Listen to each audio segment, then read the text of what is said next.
Welcome back. In the meantime, between the lunch break, the members of the Evaluation Commission evaluated the teams and their proposed technologies with commercial potential. I would like to give the panel to the member of the Evaluation Commission, Dr. Jeff Skinner, to summarize the evaluation process and announce the winners. Jeff, please, thank you. Okay, well, my pleasure to do that. So we have come to a decision, but I've got a couple of things to say first.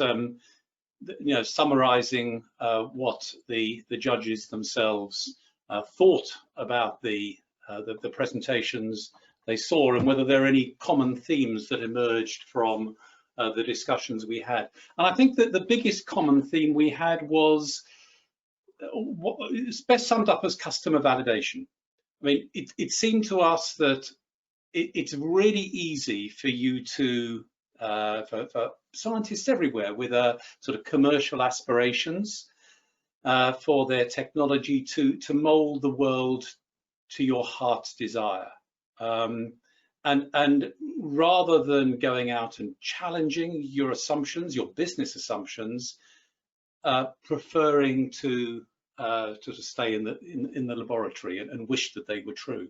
And when you think about it, this is fairly unscientific. I mean, we are trained as scientists, you are trained as scientists even more than I, to create and test hypotheses. But it seems to us that when you take off on a commercial journey, this thinking is often abandoned. And as I say, rather than creating, in this case, business hypotheses that you go on and test, to spend all the resources and all your time still within the laboratory. So the message was, and these are the two key messages. First, get the hell out of the building and test your assumptions. There were so many in the presentation saying, I'm sure that we think that we believe this. These are all assumptions. And as good scientists, get the hell out of the building and test these assumptions. And the second, I think, was in terms of team building, search out those people who understand and can connect you to the innovators within the industry. And so much of what you're doing scientifically and technically is new to the world.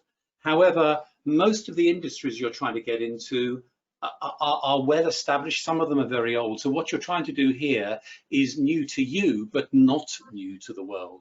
So go out and find the experts who can tell you how it is. I mean, this is best summed up by this guy from Philips, who once said to me when he was trying to get Philips researchers to do exactly the same process and think about commercializing the research that they did in Eindhoven, he said, what the change of thinking we want to get in our own people is from the laboratory is your world and into thinking that the world is your laboratory. And those are the words that I've really tried to impress upon you and for you to remember.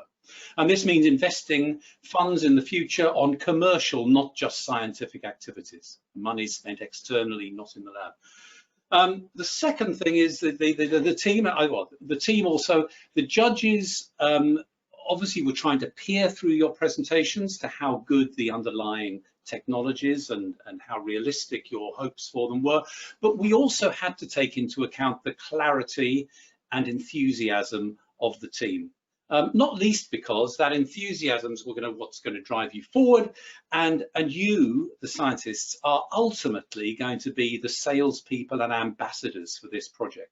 So we need to see, the world needs to see, investors need to see that you're clear in what you say and how you say it, and that you're enthusiastic. So those two things. So as a prelude to announcing the final awards today, you know, in any competition like this, we have to say there are no losers. Of course, it doesn't feel like that because only one, in this case, two teams we are going to recognize today. So it certainly doesn't feel like that, and you do go away as sort of feeling losers, but actually you're not. And we were cheered by the variety and the underlying commitment to the projects. And I would have to say also that in my experience, jurors and judges of these competitions nearly always get it wrong. and I'm sure today will be no exception in terms of the final success of the projects. And maybe it's because all we are judging today is work in progress, and who knows how it's going to turn out. The one that we rated highest may hit a showstopper tomorrow, and that's it. Whereas the ones that we don't officially recognise today could have a stroke of good luck or hit in a rich vein and do brilliantly tomorrow. So that's first.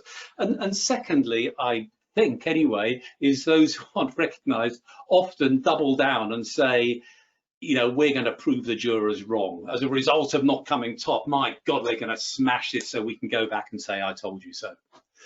So with all that as a prelude, and the words I've said hopefully reflecting what the other jurors thought, we have two awards today. We decided that we would split the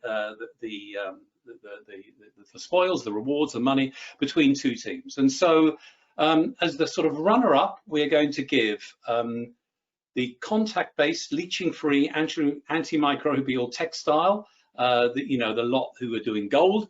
We are awarding as a runner-up prize of €500, hoping that 500 as completely free and discretionary money is going to allow you to do things that you haven't got any other resources to do. So the runner-up, 500 to you. And I wish I could see your faces now, which I can't, because there are usually little chairs and things going on in the background.